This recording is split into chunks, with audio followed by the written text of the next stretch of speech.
Tenth का 1.1 से start करते हैं, जिसमें देखते हैं कि पहला क्वेश्चन क्या है, किस तरह से क्वेश्चन पूछेगा 1.1 में, किस तरह से क्वेश्चन एग्जामिनर सेट कर सकता है बोर्ड में या स्कूल टेस्ट में। तो देखिए ये 5 तरीका से वो सेट कर सकते हैं। तो इसे 5 तरीका से आप ध्यान रखिएगा कि कैसे बनाएंगे।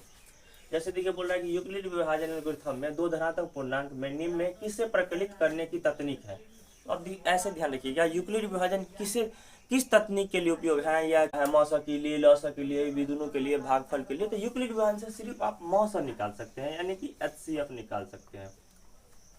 दूसरा क्वेश्चन दिया हुआ है कि यदि यूक्लिड विभाजन में a बराबर 75, तो यहाँ पे लिख लेंगे कि चूंकि a बराबर 75 दिया हुआ है, b बराबर नहीं दिया हुआ है, q का मान 9 दिया हुआ और r का मान 3 दिया हुआ, तो बोला b का मान ज्ञात करने के लिए। तो देखिए यूक्लिड विभाजन में, तो यूक्लिड विभाजन का एक सूत्र होता है, यूक्लिड विभाजन से क्या होता है, यूक्लिड विभाजन से ये लिखिए, या यूक्लिड विभाजन एल्गोरिथम से इसका सूत्र होता है भाज्य बराबर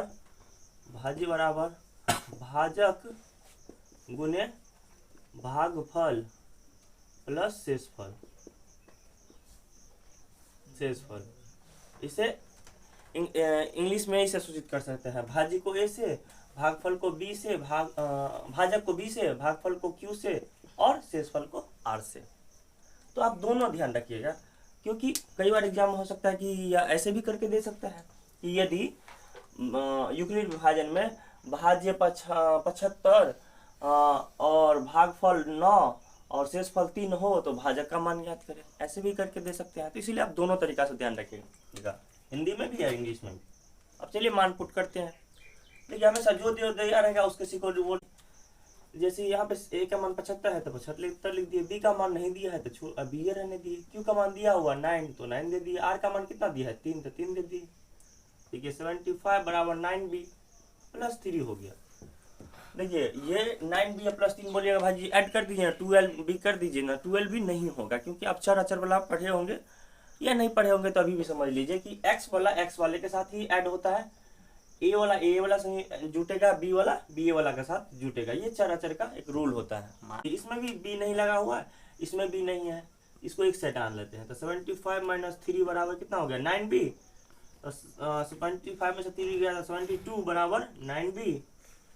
तो अब देखिए चाहे 9b बराबर 72 रहता या उस तरफ 9b बराबर 72 इस तरह है, उससे कोई मतलब नहीं है। अब जब भी b लिखेंगे तो जो गुणांक में जो संख्या रहेगा वो हमेशा हर में आएगा, नीचे में आएगा, और जो संख्या में गुणांक में नहीं रहेगा वो ऊपर में जाएगा।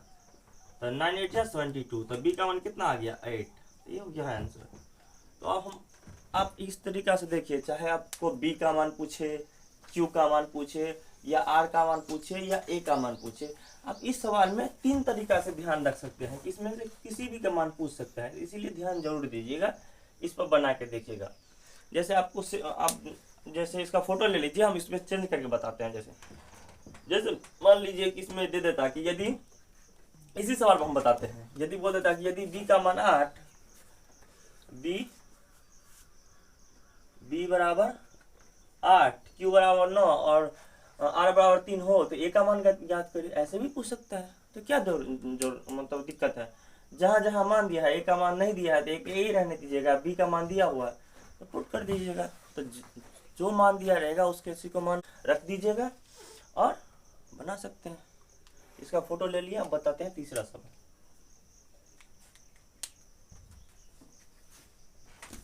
देखिए तीसरा सवाल में क्या बोल रहा है कि किसी भी धनात्मक पूर्णांक q के लिए, देखिए यहाँ पे q बोले चाहे p बोले उससे कोई मतलब नहीं है, अभी q बोल रहा है तो अभी q पर ध्यान देते हैं। किसी भी पूर्णांक q के लिए निम्न में कौन सा सम पूर्णांक के रूप में है, सम पूर्णांक के रूप में पूछ रहा है। तो सम पूर्णांक देखिए इसे 2 तरीका से बना सकते हैं। पहला तरीका तो ये हो गया कि आप डायरेक्ट दे सकते हैं कि यहाँ पे कौन सा संख्या है 1, तो एक विषम संख्या है तो ये मतलब विषम पूर्णांक हुआ, 3 तो विषम ही हुआ, 4 यहाँ पे क्या है 4, तो 4 क्या है सम पूर्णांक, इसका मतलब है कि ऑप्शन सी सही हो जाएगा। पहला तरीका तो ये। अब बताइएगा नहीं भाई जी हमें सॉल्व करके बताइए कि ये सम पूर्णांक कैसे मान ले हम। देखिए इसका ऐसा बनाते हैं कि पहले आप q का मान ना, q दिया है तो q, अगर p रहेगा तो p, q का मान 2 गो रखेंगे, एक वो सम संख्या रखेंगे, एगो क्या रखेंगे, सम संख्या, एगो रखते हैं विषम संख्या, एगो विषम संख्या। आप कोई भी सम विषम रख सकते हैं, मान लीजिए यहाँ पे 4 रखे, यहाँ पे 3 रखे, कोई भी रख सकते हैं, कोई जरूरी नहीं है। 2 अंक रख के जो पूछ रहा है वही आना चाहिए। दोनों अंक रखने पर सॉल्व करेंगे इस इक्वेशन को, तो सॉल्व दोनों मान रखने पर अंक वही आएगा जो पूछ रहा है। तो जैसे मान लीजिए कि चाहे 2 रखे चाहे 1 रखे, या मान लीजिए 3 रखते हैं, मान लीजिए 3 रखते हैं, तो 3 रखे, 2 रखे या 3 रखिए, सम पूछ रहा है ना, तो सॉल्व करने के बाद सम ही आना चाहिए। अगर विषम पूछता तो विषम ही आना चाहिए। तो ऑप्शन ए में रख के देखते हैं। तो ऑप्शन ए में चलिए देखते हैं, 2q + 1 है।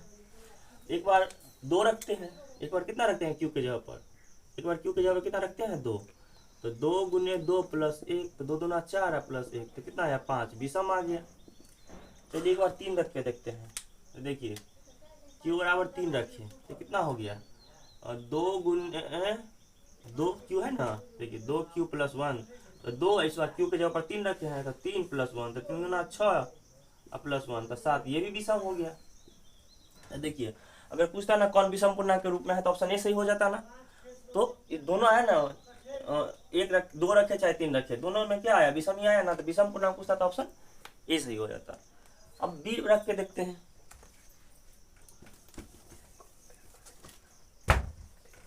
बी रख के देखते हैं, तो 3q, तो 3 एक बार 2 रखते हैं, तो 3 दूना 6, सम आया। 3q एक बार 3 रख के देखते हैं, तो 3 × 9, ये विषम आ गया। इसका मतलब ना ये सम है ना ये विषम है, कोई नहीं है, क्योंकि इसमें दोनों सम विषम दोनों आता है। ऑप्शन सी पर देखते हैं, 2q + 4। देखिए एक बार 2 रखिए, यदि q के बराबर 2 रखे, तो 2 × 2 + 4, तो 2 दूना 4 + 4, तो कितना आया 8। एक बार q का मान कितना रखते हैं, 3 रखते हैं, तो 2 × 3 + 4, 3 दूना 6 + 4 10, ये भी क्या आया सम, ये भी सम और ये भी सम, दोनों मान रखने पर क्या आया है, सम ही आया है। चलिए तो 3 तक समझ गए। अब चौथा सवाल देखते हैं। चौथा बोल रहा है कि यूक्लिड विभाजन एल्गोरिथम का प्रयोग करके 18 और 582 का मौसा ज्ञात कीजिए। यूक्लिड विभाजन का प्रयोग करके, तो देखिए यूक्लिड विभाजन का प्रयोग करना है, तो देखिए सब पहले लिख लेंगे। क्वेश्चन नंबर जैसे 4 बनाना है, तो क्वेश्चन नंबर 4, 18 और 582। देखिए यूक्लिड विभाजन से, यूक्लिड विभाजन से इसका सूत्र होता है a = bq + r। देखिए दोनों में जो बड़ा रहता है उसे हम भाज्य के रूप में लिखते हैं। तो ये यहाँ 582 बड़ा है, तो 582 पहले लिखेंगे, उसमें 18 से डिवाइड करेंगे। तो देखिए 582 में 18 से भाग देंगे। देखिए बहुत बच्चा जब हमारे पास पढ़ते हैं वो एक ही बार में लगा देते हैं कि भाई जी 18 को कितना बार पढ़ेंगे कि 582 आ जाएंगे। नहीं हुआ, वो ऐसे नहीं बनाना है। देखिए 582 ऐसे मानना है कि आपको कोई मान लीजिए भाग दिया 18 से, 5 8 2 लिख दे, तो आप एक ही होना थोड़ी बनाइएगा। आप सोचिएगा कि यानी कि 5 8 2 है, 5 8 2 में हमें 18 से भाग देना है, ऐसे करके सोचिएगा। ये ना कि एक ही बार में सोच ले कि कितना बार मिलेगा। तो देखिए 18 करने में तो 5 नहीं आएगा, तो डबल अंक मान लेते हैं, 58 मान लेते हैं। 18 18 58 54 18 72 72 बेसी हो जाएगा, 18 54 लगाएंगे। 8 में से 4 गया तो 4 5 5 कट गया, फिर 2 बचा।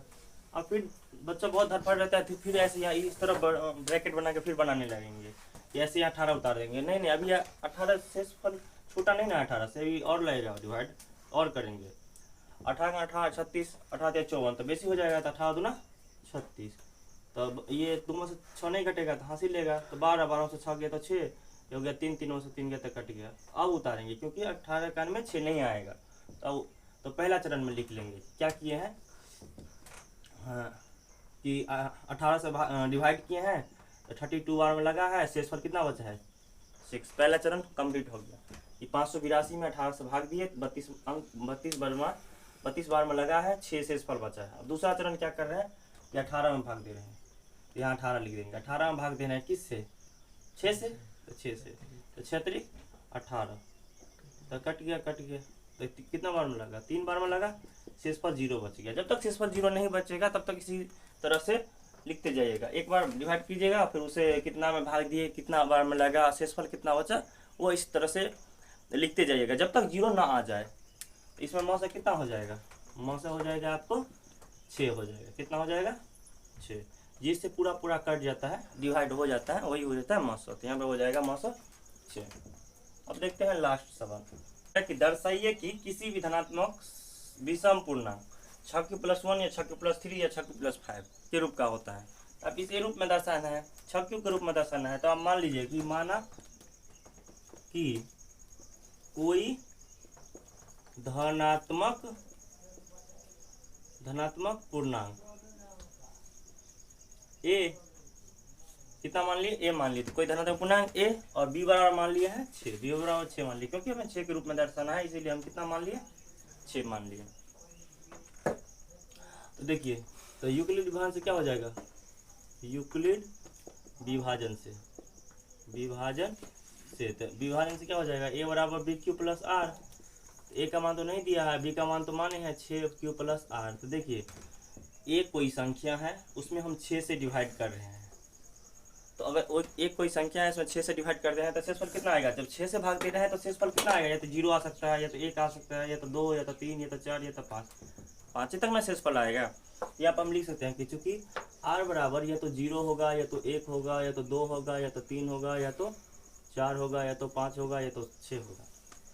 तो जब इस रूप में होगा तो आपको क्या हो जाएगा, a बराबर कितना हो जाएगा, 6q+0 या 6q+1 या 6q+2 या 6q+3 या 6q+4 या 6q+5, इस तरह से होगा।